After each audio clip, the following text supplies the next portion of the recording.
flirting with me. Is it working? It always works. Well, you don't even got to do too much. Oh, I'm sorry. The camera's on, baby. What are you doing?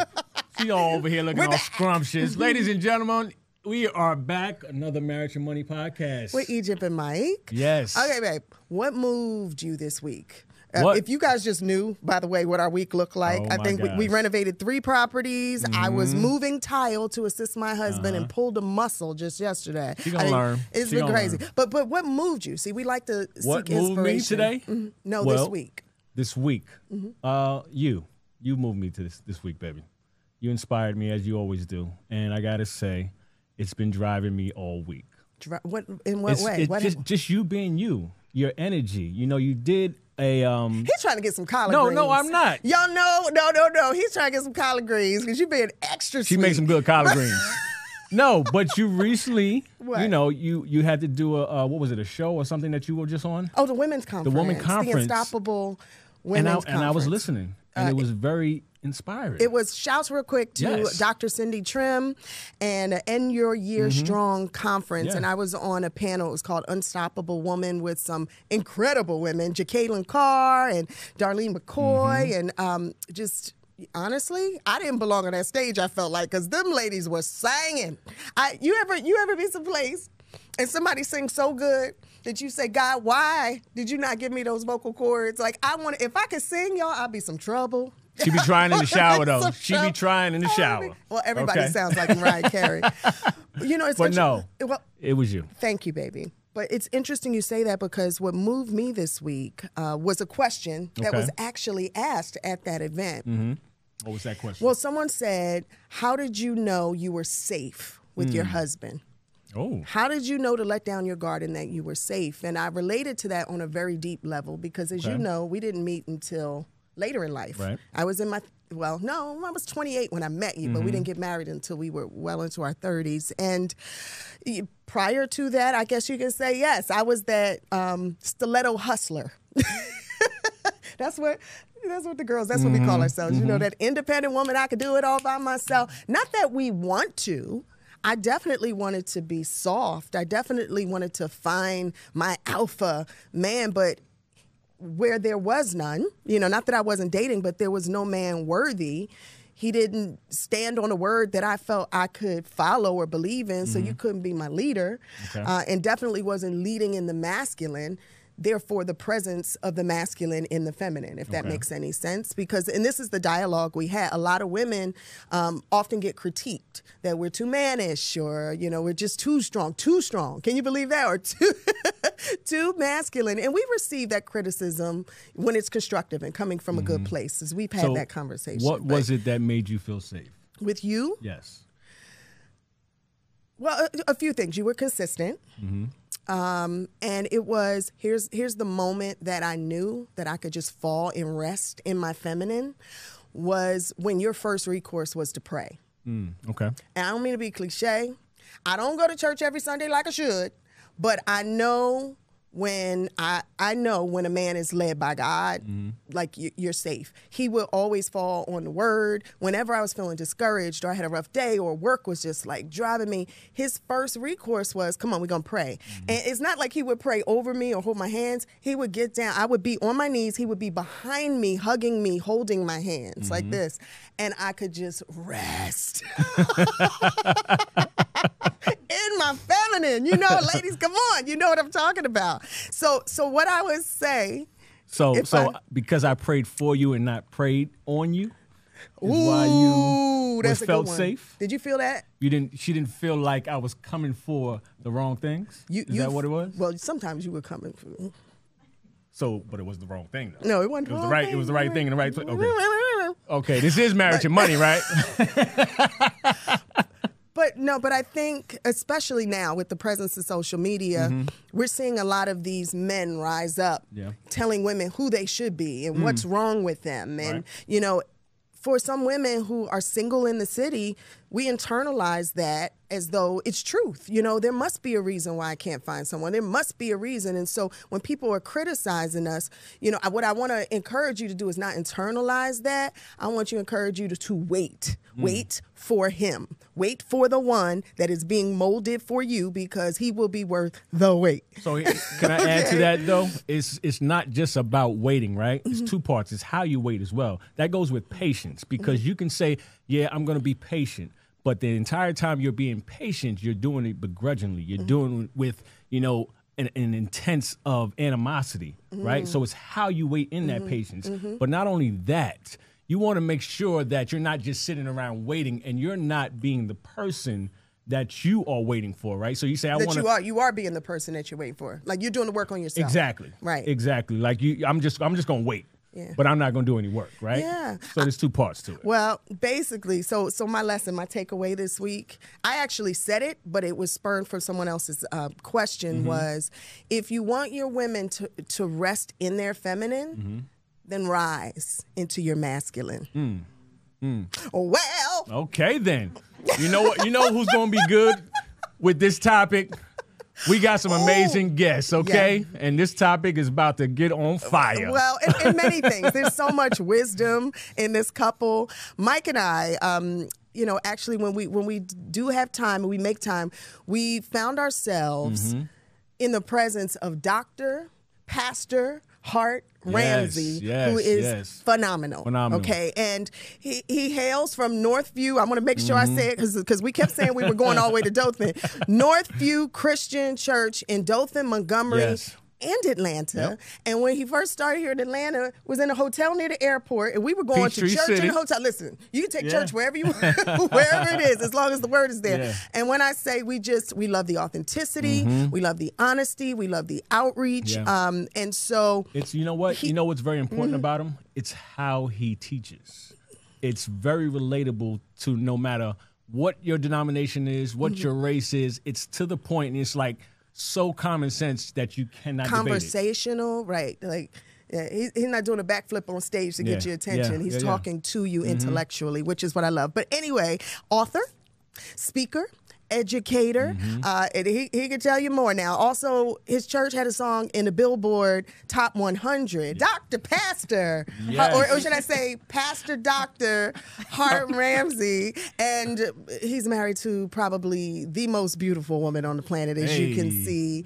She's an entrepreneur and executive director of Hart Ramsey Ministries, as well, Kandis Ramsey. Welcome to the show. Welcome. Thanks for having us. Appreciate you, brother. Yes. How you doing, Kandis? I'm doing well, doing good. Good. So we're used to sitting where you're doing all the talking, and we're taking notes.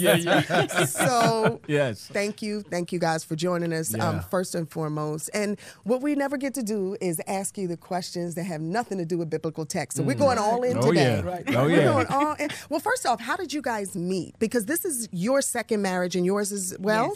Tell us about it. You want to go first? Sure. So we met in a recording studio. Okay. She was waiting to audition for a part, and I walked in. The engineer was late, and so I saw her sitting there just waiting. So I was like, "Can I help you prepare? I mean, can I?" I saw her and I felt this. It wasn't love at first sight, but she had a kindness coming from her, and so in one of the conversations I was having with her, I said, "You're different." I said, "You're different," and so she looked at me right in the eyes and said, "Well, make me different." Make me different. Make me different. What did you mean by make me different? Make me different. I think a lot of times, men will say things and you're just not really sure, if they're just talking or if you're just trying to hit on me or whatever. So I wanted to see how serious he was. Sort of like show and prove. Yeah. So when I heard her say that, I thought to myself, make me different. What does that mean? But I knew for sure that this was the person that I want to get to know. Because I had been married before. And I was on top of my game, so to speak. But the one thing that was missing was the right person. Being married before, how was it so different? You want to go for? Well, then for me, what was different about it was I have this whole world. It's built around people and relationships and ministry. And in the church, they kind of peg you. You belong to the church. Right. And so for me, it was bringing this new person into the space, introducing her properly, protecting her, making sure that they don't treat her any kind of way. So the first thing I had to say was, she is my wife. She's not your first lady. Ooh. And that was a difference, and I think... Oh. Wait, I have to unpack that a bit. Can we No, it was a difference. Let's rewind, because, for those who don't know, was your first wife also a part of the church? She was. She was the first lady of the Yes. church. So Okay. let's go there for a minute Yeah. before we, travel further. Yeah. Being a pastor, counseling people through their marriages and Yeah. through their relationships, and then to go through very openly and publicly a divorce of your own. Yeah. And then I want to talk about yours in a minute too, but going through a divorce of your own, what was that like? Was it, I could assume, harder than most? It was, and the most difficult thing is for a pastor, when you get to a part of your journey where you realize this is not working, then you have to consider other matters. And for us, it was, we had a church of 7,000. What do you do? And so for a portion of the last part of the marriage, when it was going through the death throes, when you knew it was over, you had to keep this front. And so a lot of ministry people are in, they're going to see this and they're going to go, wow, because they're there. Yeah. Yeah. Where the marriage is not working, your priorities are off, and you have to do this face of ministry. And so we came to a place where we just couldn't do it anymore. How long did you do it? Oh, God, I'm ashamed to say. Probably, I would say for a decade. Oh, wow. So, we Wow. ask a lot Yeah. if your marriage is a business. And we ask it for this very purpose of understanding Yes. that some people really stay in it. Not that they got together for it, Right. but they stay in it because there's so much at Yes. stake. Yes. So to say that Yeah. you endured for a decade, for the face of it. It was, and a part of it was you just don't know what to do. You don't want to hurt people, but when the pain becomes intolerable and you realize that what you're doing, you're preaching the truth but living a lie. Yes. And now you have to come to the conclusion, something has to be done. Either we get help. So we saw the therapist, and the therapist was like, our bishop was like, this is not. Quickly, he said quickly and quietly. So the pastor saw the bishop, Yeah. and the bishop took the pastor back to the word. the bishop was like, quickly and quietly, get out of this. Yes. Yeah, Yes. but you can't do it quietly when the whole Right. public's No, watching. for real, yeah. Yeah. But What- now, Go ahead, my love. you go, babe. What was the breaking point? For me, it was, I believe, I'll give you a scenario. So the church had a helicopter. I'm flying between locations. I'm preaching, leaving the church high, and I'm crying in the helicopter, going back to the next location, gathering myself together, presenting again, people getting free, and I'm staying bound. And I'm thinking to myself, something has to change. Was Wow. it what? Okay, so in just being fair, right? Clearly, in your first marriage, there was love there. There was history there. But then you experienced this breaking point where you both recognized it wasn't working for you, and you've got so much at stake. Would you say that the business part of the marriage broke the marriage, or was Yeah. there something else? I would say it was the fact we were immature. And we got to a place where we thought that because we were giving life, that we were having life. So we were sharing things with people that were helping them. And then we'd go home and we'd say, okay, we're off work, punch out, not on the clock anymore. And we weren't putting into practice a lot of the things that we were preaching. And so resentments built up and distance happened. And after a while, you didn't know each other. You're two ships passing in the night. Yes. And then you got to the place where I believe Roommates. You became roommates. I think more like cellmates. It was. it became difficult. But the people who had vision, they could see it. They could something is. They not, started to see, Yeah. right? Because Yeah. energy exists no Yes. matter what. Yes, You it don't even have to does. say it. People pick up on the energy, and so they probably picked up on it a decade before y'all, Yeah, they were before y'all split. And so now you were married as well, Candace, I was. prior to meeting this handsome gentleman here. Yes.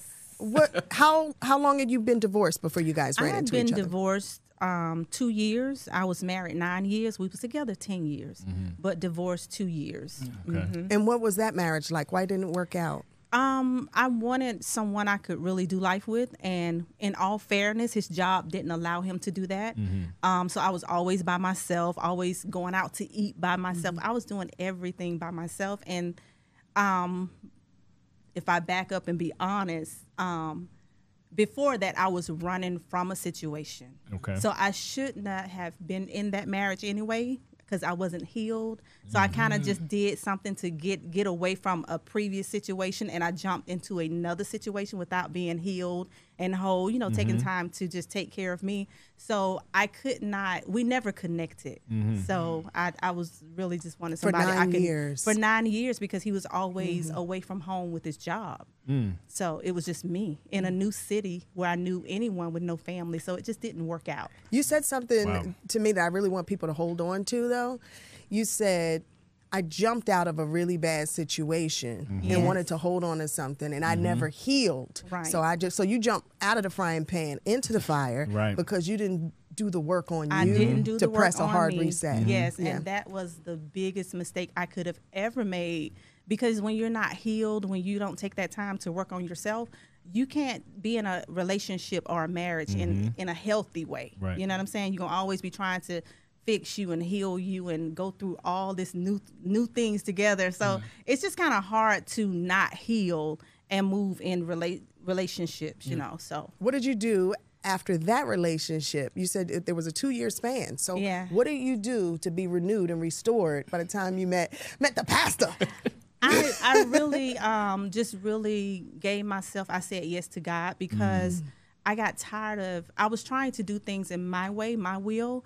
And so I realized that did not work. I went through a lot of pain, embarrassment, hurt, broken hearts, you know, in the midst of that. So I decided to just try it God's way and give myself to him. So with that happening, did you really feel healed?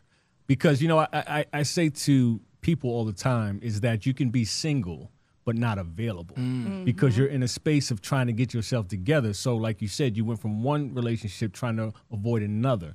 Yeah. Did you feel like you were doing that when you met the pastor? I do. Because Okay. I took that time just for me to say I'm not going to see anybody, because I had, you know, before my marriage, during my marriage, and a small time after I got divorced, I made a lot of bad decisions. So after all of that led up to just more pain and heartache on top of everything else that wasn't healed, I decided, you know, I have to do something different. Gotcha. So Question. Timing's everything. yeah. I hear a lot going on, a lot of things to unbaggage in both relationships. How do you make it work with so much on both of you? Yeah. So when we got together, one of the first things that I wanted to do was to kind of get to know her and get to know where she was at the time and who we were becoming, what we wanted to become.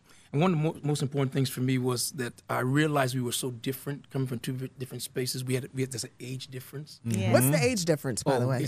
It's like 16 and a half years. 17, you said 17? 16 and a half. 17 years? If you round it up, if you Whenever round it up, somebody says a half, it's always closer to the bigger numbers. So, It's probably 16 years and 9 months. Yeah. like I'm 5'4" and a half, which means I'm really 5'4". Yeah. So, but Yeah.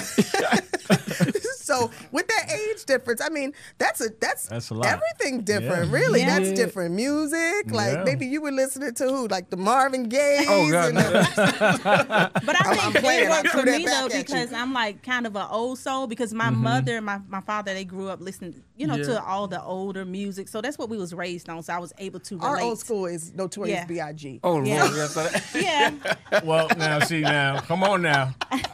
We can go. I mean, we like the old, We love- but come on, all like the we're not. seasoning old school's stuff. like that. It's all Yeah, seasoned. I love Yeah. everything. Yeah. So Everything. 17 years difference. You're bringing a new woman into the church. Yeah. So how did that go over? Tell me about. I could own your story versus her story are going to be glaringly different, I'm sure. Because I could just imagine he's single and all the women in the front row like, "Hey, pastor." So we lost 100 women, of course. Yes. 100 people just walked out the door. Wait, Wait, for real? No, for real. Yeah. People, yeah. So when you brought her into the building, 100 people said, "Oh, I'm out of here." Well, not that. Kind of. Yeah. It took a while Yeah. because when we first got married, we didn't tell anyone. We just kind of did it. Yeah. And I think it was like a year or so before I even came to the church. And the only reason I came because it was, I think he prophesied that day Yeah. for you to tell the church that you are married. So I have to tell the story. So we brought a guest speaker in, and at the end of his preaching, Was he's a not ready prophet. for that. He goes, Pastor, you have something to tell the church. I'm sitting on the front row going, Wow. Like, He called you out? Wow. yes, but he didn't know. I never told him. Oh, okay. So he Nobody didn't know. knew. He said, you have something to tell the church. The Lord says you have. And I'm sitting there like, you know, like, and so he's like, Like, cut. Wait, y'all are gonna make my eyelash fall on my cheek. I feel it already. I'm crying and laughing at the same got time. you, baby. Love me, Look, baby, look. love me. He's covering me. This is called covering your wife. See, that's how she knew I was the one. See? I could blow her 'Cause you eyelashes. can blow. yeah, listen, so I go up and I say, well, you know, I did a thing. You know, we got married, and so the whole church was. So he runs back up on the platform and says, "Don't you leave him." So that was just a true story. So myself and the guest minister got on the helicopter, flew to the next location, and told them. And so, and you know, and the reason I kept it from them was because I'd gotten to the place where I didn't trust giving my personal life Oh, I see. to the masses anymore. Because you see, what we're trained to do is to serve people, to help people heal, and the general congregation is not trained on how to take care of a pastor. Yes, yes. So they literally will kill us. Come to our funeral, say how great of pastors we were, and then get another one and do the same thing again. yes. So I come to a place in my life, I was getting older. You spoke about our record, God's Up to Something Good. I did that record when I was 50. And I was thinking to myself, I've given my entire life to Did you just people. say 50? I was 50. You know, you That don't even record- look 50 now. I knew that so, was- Right. so happiness, boy, it'll age you backwards, won't Not- it? Listen, this woman, when she came into my life, the first thing she did was she said to me, "Why do you wear your clothes like that?" I looked at her like, I dress pretty nice. No, when KD saw me downstairs, he's like, "When you start dressing like this?" Very GQ. I'm like, "What are you talking about?" But so she's a stylist. She has an eye, so she started. She said, "Here, wear this," and she kind of brought me into who I looked in the mirror and I go, "That's who I am. That's That's who I've always been." Yeah. I couldn't find this person. So when I found her, I'm all heart, but she's very black and white, very discerning. And so what she was for me was the missing piece.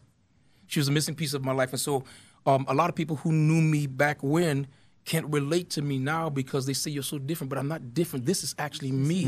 Because what happened in all of our training, it took me 20 years to get my PhD. I mean, being in the military for 11 years and all this work, always working, always trying to perform and produce, I lost me. Be what everybody else That's wanted so you to fair. be. Yeah. That's so fair. Wow. Well, I think people in general, we've been together 18 years. Okay. Congratulations. Married for Congratulations. 12, lived Thank you. together and sinned for 6. I wish you would give that story up. Give that story up, please. I gotta confess to the pastor.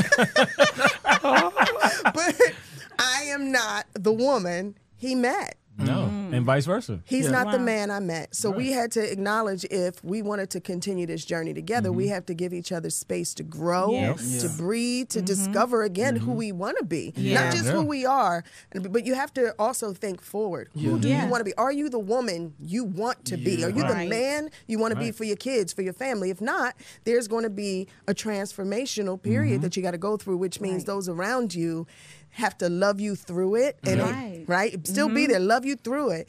And we have reintroduced ourselves Yeah. to each other multiple times in Wow. this marriage. So Yeah. when you're also married to your church, Yes. Yes. you're married to your congregation. How would you say as a pastor, because you're not the only one, there are many pastors across the country, across the globe who feel the way that you felt, where you want to serve, Yeah.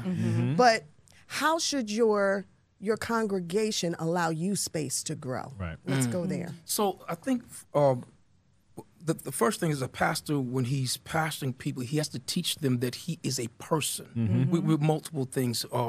You may be a parent. You may be a partner. Well, you are a partner to your wife, but you're a person. And when they deal with you from the position of being a pastor that stands before this sacred desk and say holy things to them, it doesn't change the fact that you're still in process. And so what I had done, I think I'd done a good job in doing the 10 years of preparing my congregation for this transformation, because I kept telling them that there was more for me as a person. And of course, a lot of people accepted it and many didn't.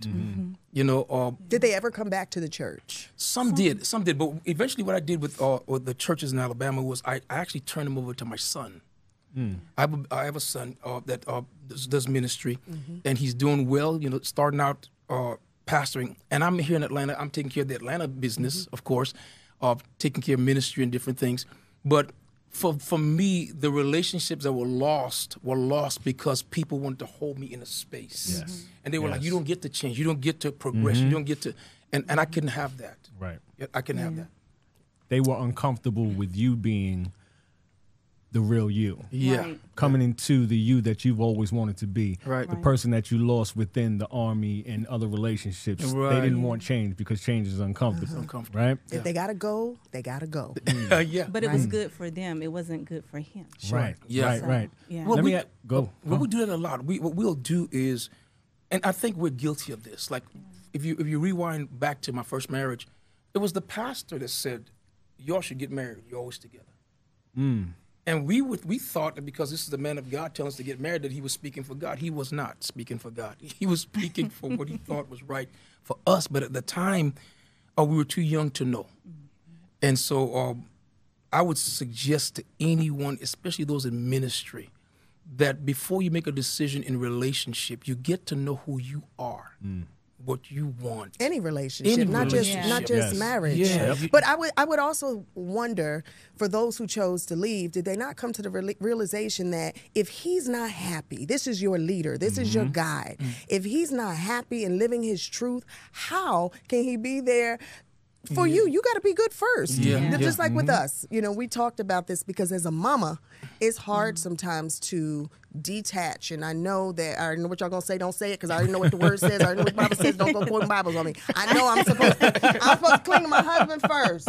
Yeah. But as a mama, I still have my girls clinging to me. And so, you know, at times I have put them first. But if we're not good, so we have to constantly press that reset. If we're not good, I'm not going to be good for, Right. for Right. them Yeah. either. Neither with the household. Talk about roles. Let's go there. Do y'all believe in roles? Do we? Yeah, we do. I mean, What is the Oh, husband's oh. role, Pastor? I want to She's hear making this. faces And what like, is- I don't what think is so. the He's first like- lady's role as a wife? Well, I think, first of all, I hate, can I say that? Yes. I hate the term first lady. Do not call me first lady. But I think that's what they call me, why they call me Lady K, because they just had to call me Lady something. But I think the role as a first lady, as a wife, is just to make sure that he's good, that he has everything that he needs. So I for me, it's me making his load lighter. yeah. So helping you not be so overwhelmed with everything at home and at the church. So yeah. What I love think- about her, for me, in this space, is that she always catches what I miss. She's always watching. If you get a shot of me I don't know if that's ministering, good or bad. it's a good thing. She's always watching. Her eyes are always moving. People say she doesn't speak, but what she does is she's always watching, always measuring.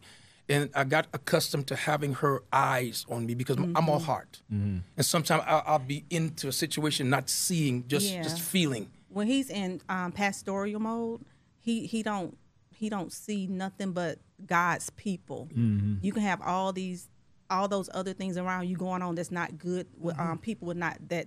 Well, let me just say people that don't have good intentions. Yes. He totally missed that because he's in pastor mode. Yeah. So I have to keep that eye on him. You know, I saw Sister Fleming. She had that. She had that slip all the way up her hip. That was not by She was accident. rubbing your back just a little bit too long. Little bit too long. I missed it. I was just loving on her. I was giving her God's love. All of the frontal hugs.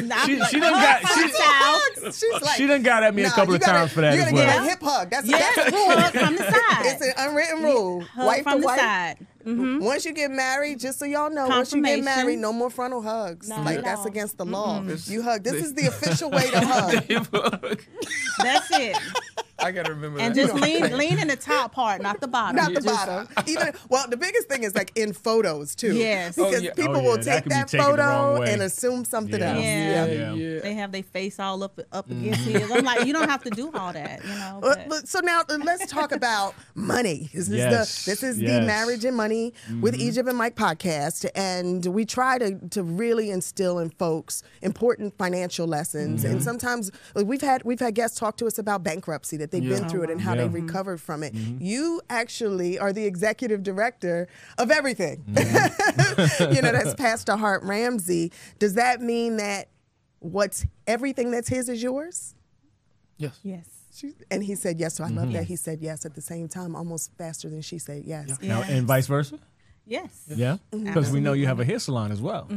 Yeah. Okay. Yeah. So what we do with that is, and I know the question is probably for my wife, but when she first came into my world, the first thing I realized was, this is it. Not my first love, but definitely my last love. And so I began to restructure my world to make sure the one person in the world that I trust has government over everything that is me. Yeah. And so she runs my admins, my assistants, everyone that does anything with me. She is my voice. Because you trust her. I trust her, and that's the thing. I trust her with my life, because when we transitioned, when I went through the divorce, we lost a lot, and you have to rebuild. And so she had the option to go. She's meeting me, I'm rebuilding, and she could go, oh yeah, I need someone that's established. But she was there, and she was doing the work. And so I see her, the way she runs her beauty situation. It's not just hair. She's a stylist. She dresses me. She decorates. She does the whole nine. And so I wanted her to kind of have the word, the say so, in terms of what happens with me. And so to get to me, you have to get through her. Yeah.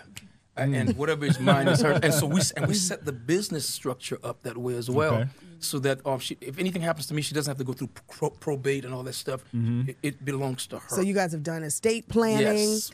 That's really good to hear. Yeah. What's the smartest decision you've made as a couple financially? Now that's you know what? That's a good question, though. What I'm thinking, it's probably we started acquiring property. Okay. And for example, when we came to Atlanta, instead of selling the property, we have a ranch in Alabama. Instead of selling it, we decided to hold on to the property and see what we could do in terms of starting to build and accumulate wealth through property. Okay. Yeah. So that's probably the smartest. And I then think so. And then to spend less. Yeah, spend wisely. Yeah. Two smart people, very extremely smart, I can tell. But who's better with the books? I can tell you that already. Who handles the He already books? said she handles it all. That don't mean if that she don't wasn't mean she's better with better. it, he would not have trusted That don't her mean with she's it. better. He might want to lighten his load. It depends on which person he is. Like when he's pastor, he will give away everything we got. He will. Yeah. He will. But Yeah, I think that's. I think otherwise, I think he does pretty good. Okay. Yeah. Well, I'm a giver, serial He giver. is a giver. And so Well, giving you shall receive. you're right. And so Yeah. a lot of what I have came from sowing. Just giving, not till it hurts, but until I feel it, till it's sacrificial. And what she does is she kind of keeps me in mind that you have to be careful. You don't give away all the seed. That you have nothing for Right. yourself. Yes. Right. So she's my balance. Yeah. Yeah. She's the better looking of the. I know the feeling, brothers. Look, she's the better half over here. Okay, so listen, off the record, I'm totally putting them out of the way.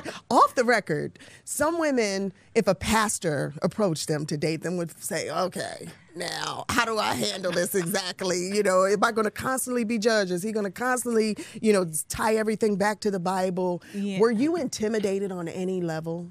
Did you feel stifled on any level? I wasn't intimidated. I think I shocked myself. I was shocked myself when we got married.